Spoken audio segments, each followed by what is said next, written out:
آخری حکم، اچھا بس یہی ہے، اتنا لمبا چوڑا بھی نہیں تھا. اور آپ دیکھیں 4-5 ہی میں نے باتیں بیان کی، اسی کے اندر ساری میراث ہوتی ہے. یعنی کہ جب بندہ مرتا ہے تو کیا ہوتا ہے، یا تو والدین ہوتے ہیں اس کے، یا شادی شدہ ہے تو بیوی ہوگی، بچے ہوں گے، یا بہن بھائی ہوں گے. آخری صورت آ گئی جس میں بہن بھائی وارث بنتے ہیں.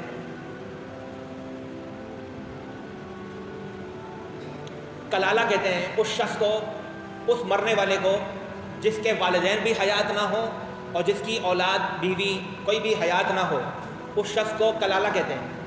اور کلالہ کی میراث یہ ہے کہ پھر اس کے بہن بھائی دیکھے جائیں گے، ان کے بہن بھائیوں کو پھر وہ جو بھی اس نے مال چھوڑ کے مرا ہے وہ بہن بھائی اس کے وارث ہوتے ہیں. اچھا بہن بھائیوں کی اللہ تبارک تعالیٰ نے 3 صورتیں بیان کی ہیں. پہلے زمانوں میں جب عرب کا معاشرہ تھا اس ٹائم پر تو شادیاں بہت زیادہ ہوتی تھیں. ابھی تو یہ مسئلہ ہی ختم ہو گیا ہے، ایک ہی شادی کرتے ہیں زندگی بھر میں. پہلے زمانوں میں جو عورتیں جن سے شادی کی جاتی تھی وہ پہلے سے بھی شادی شدہ ہوتی تھیں، بیوہ ہوتی تھیں، ان کے پہلے بھی بچے ہوتے تھے پہلے مرد سے، یا مرد جس نے شادی کی ہے وہ پہلے سے شادی شدہ ہے، اس کی پہلی بیوی سے بھی بچے ہیں. تو اس میں 3 طرح کی صورتیں ہوتی ہیں. ایک ہوتے ہیں سگے بہن بھائی، عینی بھائی بہن، اس کو فقہ کی اصطلاح میں عینی کہتے ہیں.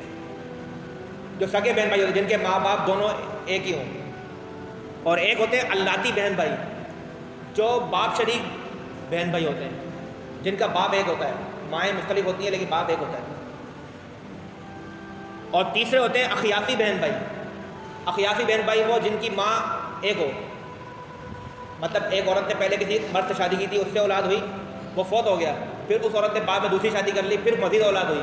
اب ماں شریک وہ پہلے والے جو اولاد ہے اور بعد والی اولاد دونوں بہن بھائی ہیں ماں شریک، باپ دونوں کے مختلف ہیں لیکن ماں کے اندر وہ دونوں شریک ہیں. ان کو اخیافی بہن بھائی کہتے ہیں. اب یہ جو ہم سورۃ النساء پڑھ رہے ہیں اس میں جس کلالہ کا ذکر آیا ہے وہاں پر اللہ تبارک تعالیٰ نے اخیافی بہن بھائیوں کا حصہ بیان فرمایا ہے کہ جو ماں شریف سگے بہن بھائی ہوتے ہیں ان کی وراثت کے 2 صورتیں ہیں. ایک تو یہ کہ ایک بھائی یا ایک بہن وارث ہو تو اس صورت میں ان کو چھٹا حصہ ملے گا. اور اگر ماں شریک بہن بھائی ایک سے زائد ہوں تو سب کو تہائی حصہ ملے گا، یعنی 1/3 حصہ ملے گا، اور جتنا بھی 1/3 مال ہوگا وہ سب کے درمیان برابر تقسیم ہوگا. جبکہ اسی سورۃ النساء کی آخری آیت کے اندر اللاتی اور عینی بہن بھائی جو ہیں، جو سگے بہن بھائی ہیں اور جو باپ شریک بہن بھائی ہیں، ان کی وراثت کا اللہ تعالیٰ نے بیان فرمایا ہے. آخری آیت ہے سورۃ النساء کی، وہ میں پڑھ دیتا ہوں آپ کے سامنے. یستفتونک قل اللہ یفتیکم فی الکلالہ، اے حبیب یہ آپ سے سوال کرتے ہیں، فتویٰ لیتے ہیں، آپ ان سے فرما دیجئے کہ اللہ تعالیٰ ان کو فتویٰ دیتا ہے کلالہ کے بارے میں. ان امرؤ ہلک لیس لہ ولد ولہ اخت، ایسا شخص جو فوت ہو جائے جس کے نہ والدین ہو نہ اولاد ہو، ولہ اخت اور اس کی صرف ایک بہن ہو سگی، یا اللاتی باپ شریک، فلہا نصف ما ترک، تو مرنے والے کی جائیداد میں اس کو آدھا حصہ ملے گا. اللاتی بہن بھائی کو آدھا حصہ ملے گا اور جو ماں شریک بہن بھائی ہے اس کو چھٹا حصہ ملے گا. فرق ہے، فرق اس لیے ہے کہ اس جو ماں شریک بہن بھائی اس کے پہلا جو مرد فوت ہوا ہے نا اس سے بھی مل رہا ہوگا حصہ اس کو. یہاں پر جو ہے وہ اللاتی یہ باپ ایک ہی ہے تو اس لیے تقسیم ایک ہی دفعہ ہو رہی ہے، اس لیے آدھا حصہ مل رہا ہے. اور اگر 2 یا 2 سے زیادہ ہوں اللاتی بہن بھائی یا عینی بہن بھائی، فلہما الثلثان مما ترک، اگر 2 یا 2 سے زیادہ بہنیں ہوں تو پھر وہ 2/3 حصے کی مالکہ ہوں گی. اور اگر بہنیں بھی ہوں اور بھائی بھی ہوں، وَإِن كَانُوا إِخْوَةً رِجَالًا وَنِسَاءً فَلِلذَّكَرِ مِثْلُ حَظِّ الْأُنثَيَيْنِ، تو پھر تیسری صورت یہ ہے کہ ان کے درمیان تقسیم مرد اور عورت کے حساب سے ہوگی کہ مرد کو 2 اور عورت کو 1 گنا ملے گا. اللاتی بہن بھائی 2 یا 2 سے زیادہ ہیں تو پھر للذکر مثل حظ الانثیین کے فارمولے کے تحت ان کے درمیان تقسیم ہوگی. اگر ایک بہن ہے تو اس کو آدھا ملے گا، اگر 2 بہنیں یا 2 سے زیادہ بہنیں ہی بہنیں خالی مؤنث ہیں تو ان کے درمیان 2/3 حصہ ان کو ملے گا اور وہ اس میں برابر شریک ہوں گی. یہ بہن بھائیوں کے وارث بننے کی ہے. باقی چچا چچی ماموں مامی ان کا حصہ ہوتا ہے، وہ بہت مشکل صورت ہے، عموماً ایسا ہوتا نہیں ہے. مشکل ترین صورت یہ ہے کہ مثال کے طور پر ایک شخص فوت ہوا ہے اور اس کی ایک ہی بیٹی تھی، جو پہلا حصہ بیان ہوا ہے، اس کی ایک بیٹی تھی، والدین فوت ہو چکے ہیں، بیوی بھی فوت ہو چکی ہے، ایک بیٹی تھی. اس شخص کا ایک بھائی تھا جو لڑکی کا چچا ہوگا یا تایا ہوگا. اب لڑکی کو ملا آدھا، فلہ النصف، آدھا لڑکی کو مل جائے گا بیٹی کو، تو باقی مال چچا کو ملے گا. اگر چچا بھی نہیں ہے تو اور کوئی بھی رشتہ دار دور دراز کا کوئی بھی نہیں ہے، ان کا ماموں چاچا کوئی بھی نہیں ہے، تو پھر وہ باقی آدھا مال بھی اسی لڑکی کو ملے گا. لڑکی پوری جائیداد کی مالکہ بن جائے گی. ایسا ہوتا نہیں ہے، ویسے بہت کم ہوتا ہے ایسا. اکثر اوقات رشتہ دار ہوتے ہیں مرنے والے کے یا تو والدین میں سے یا اولاد میں سے یا بیوی. اب ہم یہ ساری تفصیل بیان کرنے کے بعد اب ہم قرآن کی آیت کی طرف آتے ہیں اور ایک ایک کر کے آیت کے مختلف حصے پڑھتے جائیں گے اور اس کا میں اشارہ دیتے جاؤں گا کہ جو میں نے آپ کے سامنے مسائل بیان کیے.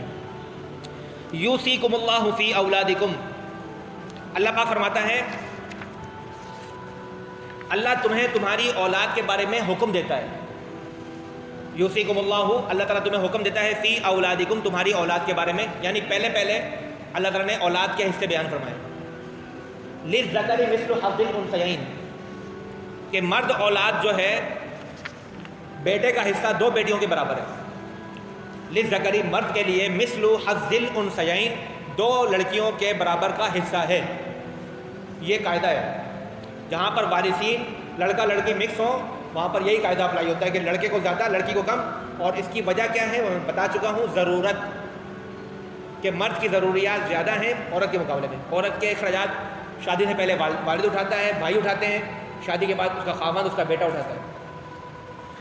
فَإِن كُنَّ نِسَاءً فَوْقَ اثْنَتَيْنِ، پس اگر اولاد میں بہت سی لڑکیاں ہوں، فوق اثنتین، دو سے زائد، فَلَهُنَّ ثُلُثَا مَا تَرَكَ، تو وہ جو کچھ چھوڑ کے گیا ہے اس میں ان کو 2/3 ملے گا.